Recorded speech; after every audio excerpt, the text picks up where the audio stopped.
La gloire de Salomon est proverbiale. Même le Seigneur Jésus a parlé d'elle de la sorte. Considérez comment croissent les lys des champs. Ils ne travaillent ni ne filent. Cependant, je vous dis que Salomon même, dans toute sa gloire, n'a pas été vêtu comme l'un d'eux. Matthieu 6, 28, 29. Mais qu'était Salomon dans sa gloire comparé au Seigneur Jésus? Qu'est-ce que la gloire du Seigneur Jésus? De manière inclusive, c'est la révélation de la plénitude de Dieu, la gloire de Dieu sur la face de Jésus-Christ. Cela peut ne pas sembler très pratique, mais remarquons que cette gloire de Salomon a été étroitement associée à sa sagesse. Sa sagesse a montré la nature de sa gloire. Il y avait quelque chose au-delà de la gloire. Cette gloire n'était pas simplement du clinquant ou de la parade, mais était le fruit d'une grande sagesse que Dieu lui avait accordée. C'était la sagesse de Salomon qui était mise en évidence dans sa gloire et sa renommée.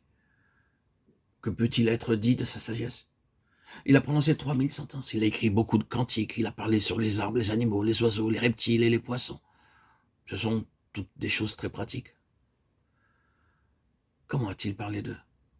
Tout dans la création a été doté par lui d'une signification. S'il parle sur les arbres, il vous communiquera un secret. Il donnera une signification aux arbres depuis le cèdre du Liban. Les arbres dans la parole de Dieu ont tous une signification. Jusqu'à l'hysope qui sort de la muraille. Nous savons de quoi parle l'hysope que nous rencontrons pour la première fois dès l'Exode et le Lévitique.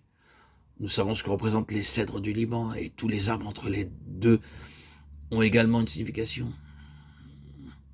Salomon a donné le sens secret, la signification divine. Puis il a parlé des animaux, et nous savons que la Bible parle de beaucoup de bêtes et qu'elles ont toutes une signification. Il a aussi parlé sur les oiseaux, les reptiles, les poissons. Il a dévoilé les secrets de la création et a tout doté dans la création d'une signification plus profonde.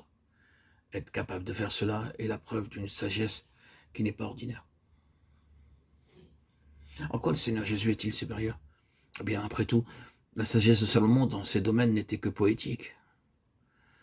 Le Seigneur Jésus a une sagesse pratique, en ce sens qu'il a mis la main sur tout en relation avec son dessein. Et tout est fait pour servir à ce dessein. Oh, que nous puissions, frères et sœurs en Christ bien-aimés, voir et croire cela à tout moment dans notre expérience. Tant de choses se produisent dans nos vies. Quelle diversité, quelle portée. Combien certaines choses semblent être mystérieuses. Combien il est étrange que le peuple du Seigneur ait tellement plus d'expérience, à la fois en nombre et en diversité, que n'importe qui d'autre. Il semble que presque tout ce qui peut arriver à une personne arrive à un croyant. Vous demandez parfois si quelque chose d'autre est possible. N'avons-nous pas épuisé tout le stock d'expériences possibles? C'est ainsi que nous posons la question. Il n'y a pas une seule chose dans la vie d'un enfant de Dieu qui ne soit contrôlée et gouvernée par une signification plus profonde en relation avec son dessein.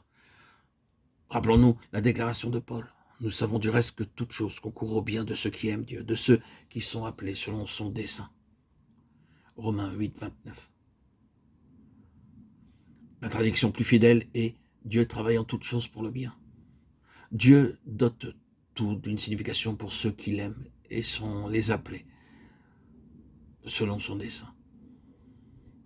La sagesse de Dieu met la main sur toute chose et lui donne une valeur. Il se peut que seule l'éternité nous révèle la valeur de certaines choses, mais nous devons croire que puisque nos vies sont complètement sous son gouvernement, il n'y a rien sans signification, rien sans valeur. Sa sagesse régit tout